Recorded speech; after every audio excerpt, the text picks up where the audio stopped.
Hey troops, GeneralJSmith here back with what might be my last LEGO Star Wars 2016 Rogue One set review.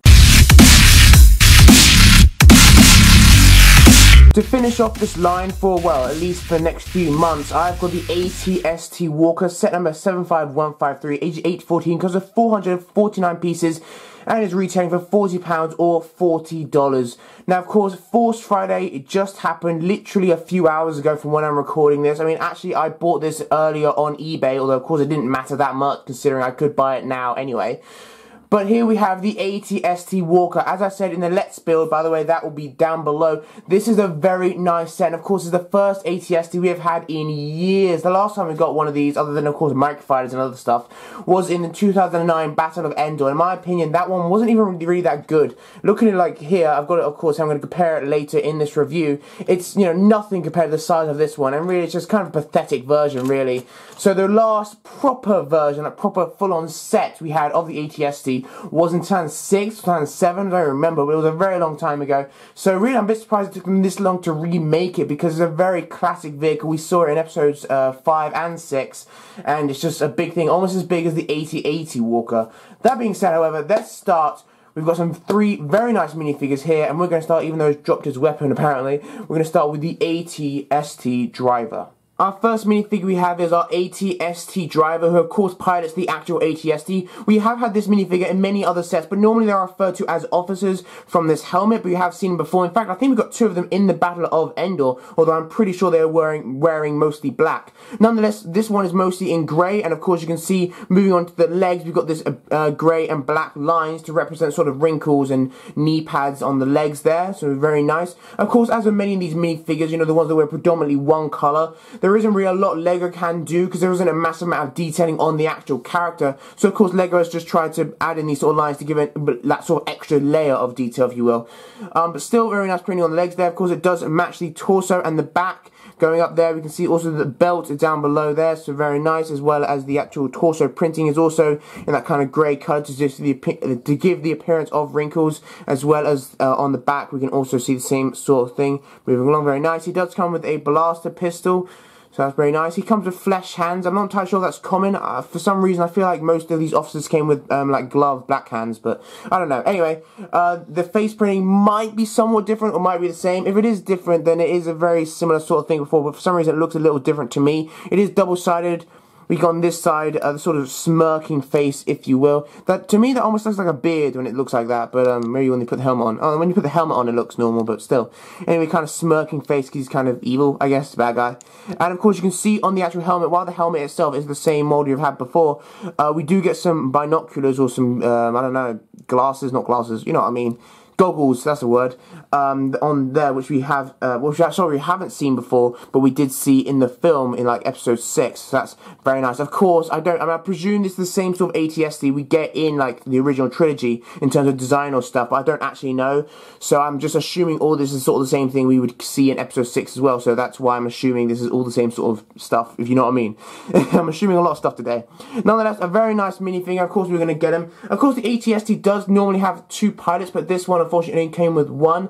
I would really love an AT-ST which had 2 sort of slots for pilots, although that being said, the AT-ST is of a good size, so, you know, if they couldn't really fit 2 pilots in this particular AT-ST, I don't really want to make them massively bigger, just so they can fit 2, but still, it would be nice if they at least could fit 2 in some way. Nonetheless, we got AT-ST Driver right there, and now let's move on to our Rebel Trooper. The next minifigure we have is our Rebel Trooper, and I've got to be honest, when I first saw this figure, I completely and utterly thought that he wasn't wearing any trousers or pants, if you're in America, because his skin tone completely matches his leg tone. But in reality, no, he is actually wearing some sort of, you know, Rebel fatigue type thing, because of course you can see the printing there, which is very, very faint, although it is the same printing as the minifigure we got in the TIE Striker. I will compare both of these in a second. Nonetheless, you can see that. I'm actually going to pick him up and bring him close to the camera just to see it. The printing is extremely faint on his legs. I can barely see it myself, and that's not even looking through the camera. But yeah, so you can see it there. I kind of wish they outlined it in black more, because, I mean, in all honesty, please leave down in the comments. Is it only me? I feel like it might only be me. I hope it's not only me.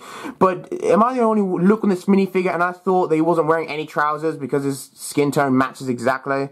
Anyway, that being said, let's go now on to the belt. The belt is quite nice, fairly basic as well. I'm pretty sure the exact same one as we got in the Rebel Trooper from the TIE Striker, as well as the torso. Again, you can see there the printing right there is exactly the same, which is quite nice. Other than that, however, they are completely different minifigures in literally every other way. I mean, the legs, while they are different colors, do have the same amount of printing, but that is literally the only similarity. Even the helmets are different.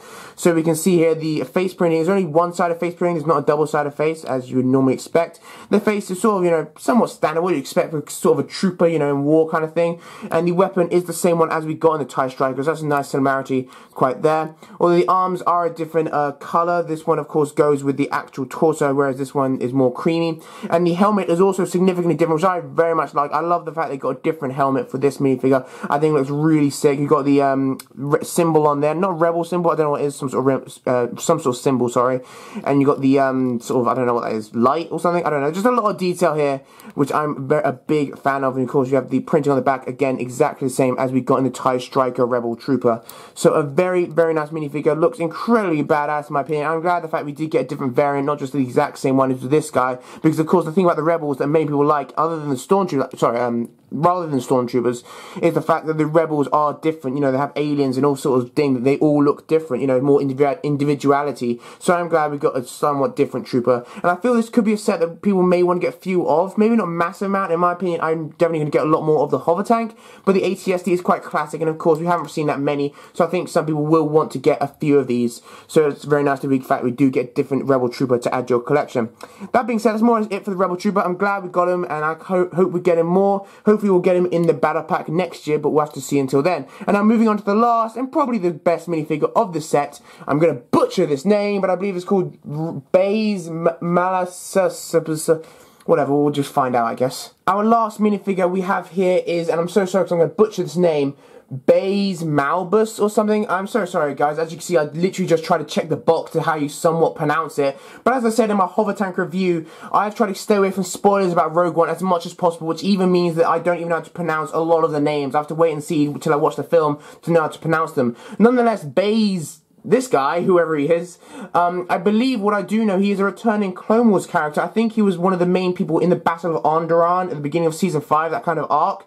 I think that's correct. I'm not entirely sure. As I said, I've tried to stay away from spoilers as much as possible. Nonetheless, just looking at it as a minifigure, he is a very nice one. Clearly going to be a somewhat main character because of the detailing and the level of printing and just the entire kitted out thing. He definitely looks like he's going to war. He also looks like he's somewhat like a Ghostbuster, but nonetheless, of course, we have here the weapon, which is just, I don't even know what to call this. This is a freaking badass weapon. It's more like a juggernaut of weapons. This, as I said, this is, of course, somewhat brick built and is attached to this backpack, if you will, by a chain, a shorter chain, which is quite nice. I haven't seen this sort of piece in a long time.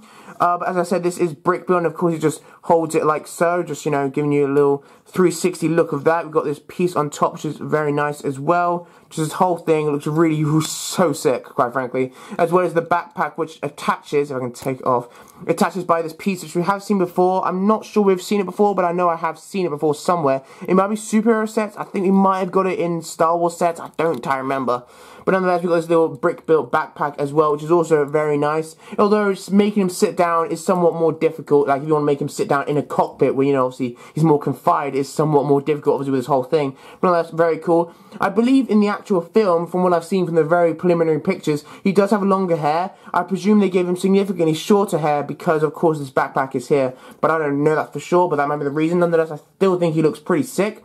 He does have a two-sided face, of course. This face is more his kind of standard, I suppose, you know, going to battle look. And this is more angry going into battle look, I suppose, you know, go to war kind of stuff. But yeah, you can see the torso printing down there. I'm just going to take his gun, just I'm going to stick it there, I guess. You can see the printing on his legs and his torso is very nice. He actually does have two different coloured arms, which is also very nice. And the whole fact that we get a Clone Wars character returning for, you know, an actual film is just freaking badass. And I do fully understand. A lot of people are saying they'd rather like a more major character, such as Ahsoka or whatever, would appear. But I do completely understand why they didn't do that. Ahsoka's already got her arc in the Clone Wars and in Star Wars Rebels. She doesn't need to be in a film. I don't think she should be. So I'm still glad they brought in some Clone Wars character. I think it will fit well. Nonetheless, the printing down here is also quite nice, as I've said before. You know, got pouches and stuff like that. Just a whole host of stuff around here. Really, the printing just is so awesome. You've got a lot of ammo packs, a lot of, you know, sort of ragtag kind of armoring. They're trying to take off the backpack. Just continue looking at the torso as I try to do this. Okay, there we go. Oh, anyway, yeah, so on the back, sorry, we have some more printing, including this. This might be a hood, I'm not entirely sure, don't quote me on that, but it does somewhat match the arm, so I presume it is some sort of, you know, actual piece of clothing. And of course we have some other extra little things there. I mean, it took so long to try and take this stuff off. It's going to be so hard to put it back on again. Nonetheless, a very nice minifigure. I would definitely say the best minifigure of this set, of course. You know, I'd say, I mean, the thing is, in a lot of these sets, we've got a lot of sort of highlight minifigures, such as this minifigure in this set. We've got the other character in the hover tank. We're, of course, getting Krennic in Krennic's shuttle. We're getting Jin in the U-Wing. You know, a lot of different sets, and just all around some pretty badass stuff here. I can't remember what the last set was. What was the last set? I think it might have been it. No, what was it? I don't remember. But nonetheless, there we go. That's it to that's it to this character. I cannot wait to see him in the actual film. I'm sure he'll be freaking badass because he looks freaking badass. Don't know why I went American there. Anyway, but yeah, definitely the best minifigure of the set. Definitely worth quite a lot on eBay, I would say. So I'd recommend picking this guy up because I presume he will be worth a fair amount in years to come. But there you go. Really cool the fact we get a live action Clone Wars character, and I can't wait. I really hope this kind of stuff happens again. Maybe in future anthology films we get more Clone Wars characters. Who knows? Who knows what will happen? But yeah, that's more or less it for minifigures. And let's go on to the set now. I feel like I've got too wordy. Let's just go on to the set before I say anything else. The AT-ST is of course a classic vehicle from the Star Wars universe, and as I said before, I'm actually quite surprised it took LEGO this long to make a new version of it. Nonetheless, let's start with the features. Of course, the two features we have in the front are the spring-loaded shooters, as we get with every set. Fortunately, you can see the spring-loaded shooters there. Fortunately, they are somewhat hidden, so you can't accidentally pick it up and fire them, which is a thing which does somewhat annoy me. And while I don't shelve my sets with the spring-loaded shooters in them anyway, it's still, you know, convenient the fact they're sort of out of the way and they're not completely obvious. You know, they're not eyesores, which they are with some sets. Nonetheless, as you can sort of see there, we've got this thing in the back, of course, the exact same on the other side as well, where you simply push that forward and there we go. And of course you can do the exact same thing with the other one, of course. So, you know, all well, good and stuff, and you just load them up, or very simple, you get one spare one, all the usual stuff. Anyway, okay, so going to the main features, we have the legs, which don't actually really move at all, very similar to the AT-DP, and in fact the AT-AP from 2014. The ankle joints here don't move, they are fixed, as you can see. These can move, but also the, I suppose the pelvis, is there a pelvis? Whatever it is, the pelvis joint here doesn't move either, because you can see that grey pin there keeps it locked in place, which is somewhat annoying, although I do somewhat understand, because I feel like if that wasn't there, and you can very easily take it out, of course, you can just pull it out, but if it wasn't there, this would probably flop about incredibly well. Oh, I'm sorry, incredibly, you know, a lot. You can move it back one, and it will still stand up somewhat, or at least it did before, when I tried to do this before. No? It's not going to do it? Okay. Well, in certain positions, you can turn it back one and it will do it. It won't do it this time, apparently, because I'm reviewing it, obviously. But you can't do it any more than that. Any more than that, and of course, it just will not support its own weight. You know, it has to do all that. Also, of course, this does not move forward. Unlike the AT-AT, where you can move all the legs pretty much in any direction, this one does not move any more forward than this position, which is somewhat annoying, very similar to the AT-DP. I kind of wish it did, although I suppose if it did, it probably wouldn't be as stable. But I feel there are ways you could make a stable set while also giving it a lot more posability. But, you know, I'm waiting to see sort of the mock builders do their own versions of that. Anyway, you can see here this knob on the back. By the way, these are stickers. Just want to go through stickers. We've got some stickers on the feet, as you can see there. As I just said, there's two stickers back there, two stickers in there. There's one sticker inside, which I'll show you in a second, and there's one sticker on top, and I believe that is it. Anyway, so next to these stickers, you have this knob. Of course, as you may expect, this knob does turn the cockpit. As you can see that, it does go 360, although in all honesty, it looks a bit weird doing like that, really. I don't know. But yeah, so it can turn it very easy, although of course you can also turn it with your hand, so, you know, either way. You can pretty much pick it up from any position. You can pick it up from the head, you can pick it up from the legs. You know, it is somewhat sturdy, although I will say the head in certain positions, as you can see there, does have a fair amount of wobble, which I'll go more into why I don't like that in a second. You can see on the side panels here, we have the weapons. I was actually a bit surprised that these ones weren't spring-loaded shooters, because you would have thought these are spring-loaded shooters, or at the very least those stud shooter things. But in reality, no, these are just standard weapons, which, granted, I do kind of like more, because I'm more of a fan of that rather than the play features, but still, it's kind of a bit surprising. Anyway, so these do go 360. In fact, these are pretty much the exact same ones we got in the previous version from 2009, but I'll show you that more in a second. Go on the other side, we have this grenade launch, which is also pretty sick. This is one I was really surprised the fact we didn't get a stud shooter, because I really thought it would have worked, especially considering this, you can put a stud in there. But still, that's kind of a nice feature. It does give them extra detailing, which is also very nice. There's flaps up here which can move down and all that stuff, and of course you can see the pilot in there once I put him in. Moving up, we've got this flap. By the way, if you turn upside down, this flap does not open up, alright? It's kept there by more than just gravity, I suppose. It's more just sort of friction, really. But anyway, so you've got this flap that does open up, as you can see, and I'm pretty sure, I mean, you can't see it very well, I'll show you more when I open the full thing up entirely, but I'm pretty sure there is a space there you can put a minifigure, as in, like, to stand up, rather. I'm not sure they're meant to hold on to these things, maybe hold on to that thing in front, but I'm pretty sure you can have it so the minifigure can stand up in the cockpit quite easily, and you can see his head popping out, so yeah. And opening the whole thing up so you can actually see it, you know, with the light. As I said before, you can see the sticker in front there. Of course, that is the sticker with, you know, the control panel and stuff. As I said at the beginning, I kind of wish it did have two sort of seats for two different pilots. I wouldn't mind as much if it was like similar to the Coruscant Police gunship, where it's like one in front, one in the back. Yes, okay, I know it's meant to be canon where they're next to each other, but at the end of the day, I can understand why a set of this size does look the correct size of an AT-ST. So to put two next together, they have to make it even bigger, probably a UCS version. So really, I do understand why they couldn't put two to make it, you know, at least a somewhat decent size or decent price. Still, we've got this grenade back there as well. I'm not entirely sure. Maybe that other slot is for where the minifigure's meant to stand, so he can, you know, pop out. Or maybe that's just for some other extra weapons if you want. Maybe that's probably for the gun when I think about it, actually, the weapon that it comes with. But of course, as you can see there are no studs. He just sort of sits in there by gravity. But of course, it is a sort of tank-like vehicle. It's a ground vehicle, so it's not really meant to, you know, fly or anything. So I can understand why they wouldn't have any studs. But yeah, just having a little look at the back. Normally, as I said before, I'm not a massive fan of Technics sort of showing, especially on like starfighters, like on the underneath side. But in this, it actually kind of works. I actually kind of like the design because it looks more, well, to put it a finer way, it looks more technical, I suppose. You know, it looks more sort of as a machine kind of thing. I don't know how to describe it. It just kind of looks more sort of empery sort of stuff. I don't know. I think it just looks good, the Technic in this particular set. Oh yeah, I somewhat forgot. Anyway, so as I was saying, with these things are somewhat flimsy. While you can pick it up the entire way like that, they are somewhat flimsy, as you can sort of see there. They don't really, they're not really held in by anything. Of course, they're held in by those pins back there, which you can't really see, sorry.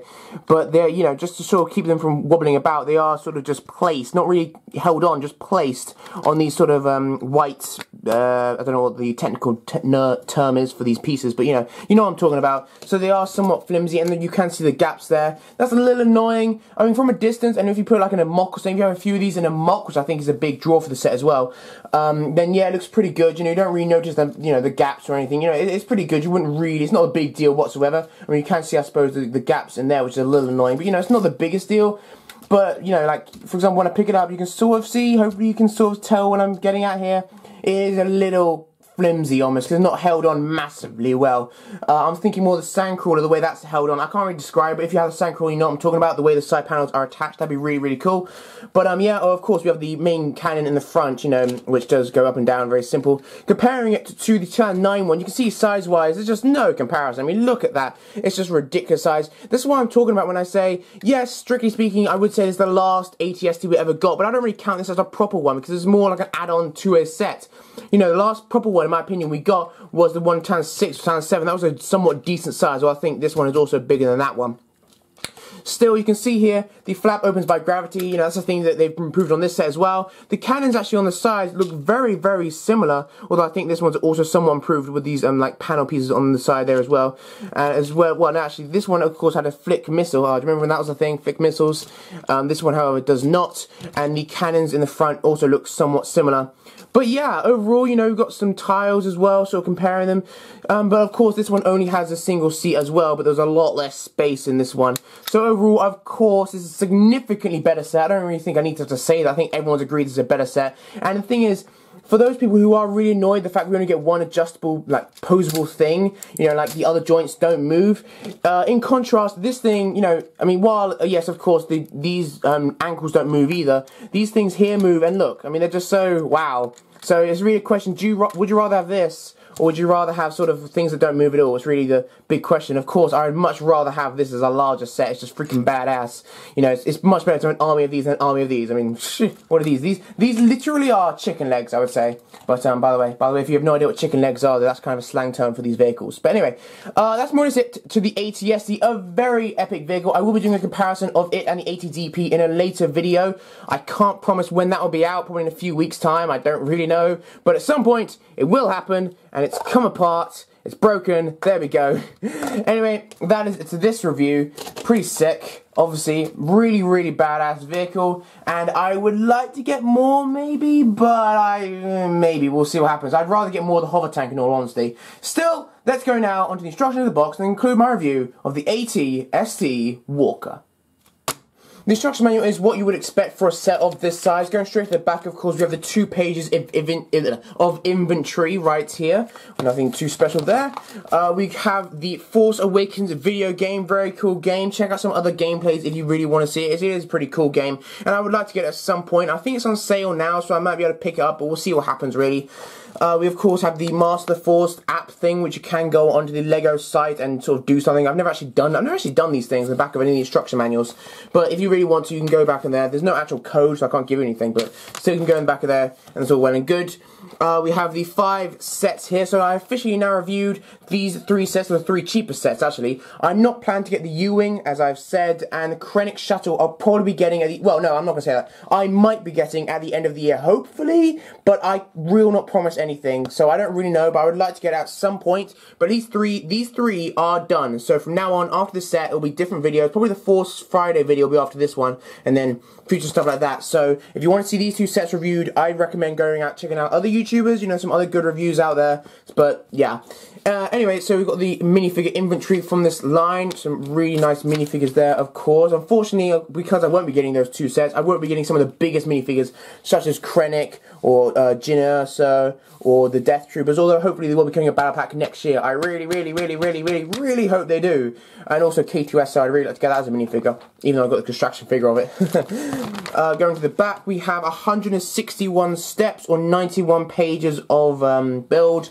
This build, from what I recall, took me about an hour, maybe a little less. I don't entirely remember. It had 3 bags, so you know, that's pretty simple, and 1 minifigure came in each bag, because, you know, Lego just likes to annoy people who resell stuff. But anyway, that's the instruction manual. Pretty simple, of course, nothing too special. Let's now go on to the box and include my review. The box, just like the instruction manual, is also quite simple, nothing too special about it. One thing I did notice, when I was at Force Friday last night, I wasn't at Force Friday to buy this, I'd already bought it actually, but when I was at Force Friday, I noticed this is the exact same size box as the 2015 winter set, the droid carrier escape thingy, my boy, I can't remember what it was called. But if you know what I'm talking about, that's just a little curious thing I noticed. Anyway, you see them 3 minifigures down below. Of course, the minifigure I cannot pronounce to save my life. I don't know what this scene is in the background. I mean, I assume it's obviously from Rogue One, but I don't actually know where the planet is, because as I've said like 3 times now, I try to keep as far away from spoilers as possible, so I have no idea what this planet is. Please don't leave it down below, although when I said that, I feel like some idiot is going to leave it down below now. Anyway, looking at the back on the features, we have the, what's this called? The pilot, there we go. The driver in the driver's seat there, and of course going through the features. From this box art, it kind of looks like the spring-loaded shooter is coming from that weapon, but in reality, of course, we know it's coming from the main sort of area. We have the legs, which can sort of move, and of course you have the 2 lids that can open up, and the entire thing does move around. We can just see the box art there. Pretty nice. From what I recall, I think I have 3 numbered bags, but I think I might have just said that, I'm not entirely sure. But yeah, really, that's more or less it to the set. Let's go now, include my review of my very last LEGO Star Wars 2016 Rogue One set, assuming I don't get Krennic Shuttle, the AT-ST Walker. I'm not sure if you can hear it, but it has started raining quite heavily right above my head, so if you can hear it, I am sorry, just kind of try to drown it out, although now I've mentioned it, you may be thinking about it constantly. Anywho, so thank you for watching my review of the AT-ST Walker. As I've said a couple of times, this may very well be my last Rogue One review of the year. Strictly speaking, this might be my very last review of the year, period. I mean, I have actually reviewed another set, which isn't from this line, which will probably be uploaded after this set was uploaded, but I've already obviously made that, so for me at least, this will be the last set I ever review for this year, so that's kind of depressing, unless I get Krennic Shuttle, or of course, unless I get, say, maybe another set that I haven't already got from this year, but that looks kind of unlikely, because I'm probably going to be spending my money in other ways now, mainly towards stop motions, and mainly towards, hopefully, a mock, because a lot of stuff is coming. I know, for those of you who have subscribed to me since February, I said in an update that I'm going to be working on stop motions when June comes around, ever since I finished college, and here we are, like, October now, or nearly October, and I haven't even barely started working on it. Just saying, behind the scenes, a lot of stuff is happening. I have been working hard, okay? I've not been seeing my backside, okay? I haven't, really. A lot of stuff is coming, and I hope you look forward to all the stuff. Anyway, that was my review of the AT-ST Walker. Overall, of course, an amazing set. One that I definitely think a lot of people, especially mock builders, are going to get a few of. Personally speaking, I'm not going to get as many of these as I'm going to get the hover tank. I mean, believe it or not, right now I've actually already got 3 hover tanks. I might get another one of these at some point, maybe. I mean, I think when this is retired in a few years, this will go up in price. And of course, it seems a bit weird to talk about retirement considering it's literally just come out. But I think it will go significantly up in price because it's the first proper ATST we've had in years. And just, I think, for mocks and just all that stuff, especially considering the original trilogy is becoming a lot more popular now. And of course, the original trilogy was always popular, obviously. But in terms of before, it was a lot more the Clone Wars. Now people are making more original trilogy mocks, more, you know, Force Awakens mocks, that kind of stuff. So I feel this set will certainly be a big draw for a lot of that. So I would recommend picking up at least one. If you're just, even if you're not into mock building, I'd recommend picking up one because this is a classic set. Really, you know, you can't go wrong. And I mean, perhaps like a complete novice wouldn't know what the set is, but if you really have watched Star Wars a few times, you'll probably at least somewhat recognize it. You know, it's quite a classic, popular set. Nonetheless, that has been my review of the ATST Walker. I hope you enjoyed it. But yeah, that was this line. The line, of course, was amazing. And I want to clarify, just because I'm not getting U-Wing or Krennic Shuttle right now does not mean they're bad sets whatsoever. I think both are pretty cool. Personally, I prefer Krennic Shuttle, but I still think both are pretty cool. But there are other reasons which I'll go into in future videos to why I'm not getting them right now. Sort of money-wise, but also other reasons, just a whole bunch of stuff. Anyway, this will not literally be the only thing I'll do from Rogue One. I'm also going to be doing a live stream probably at some point. It's kind of a spoiler for that. As well as maybe a few other videos based around sort of Rogue One and just other things. We'll see what happens. But that has been it. I hope you've enjoyed these reviews. And I hope to see you again very soon. Bye, troops.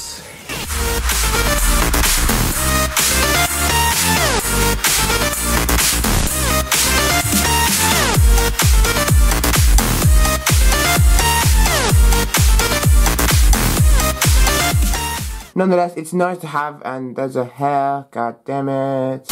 He of course comes with a blaster pistol. In fact, all these minifigures come with a blaster pistol. Do they? No, they don't. What the hell are you talking about, Josh? Black lines there to symbolize sort of, you know, the wrinkles in the trousers, whatever. What does he wear? Other than wrinkles or whatever, they don't wear a lot of matching sort of. Come on, Josh. His legs match his skin tone like so well, it's ridiculous. And there we go. I believe this character is meant to be from the Battle of Old Onderon or something in the beginning of Season 5, I believe. ATST Walker is of course a classic vehicle from the Star Wars universe. As I said in the beginning, I'm quite surprised it took them this long to even make it. I'm running out of breath. Strictly speaking, cover the entire thing, so I'm trying to position this in front of the...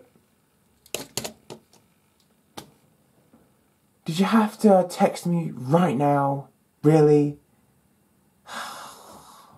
It's kind of annoying when, you know, you accidentally... The instruction manual for this set is quite what you would expect. It's quite what you expect. What? Oops. And the legs do sort of moo, I guess. Whatever, Lego. Wow, it's raining.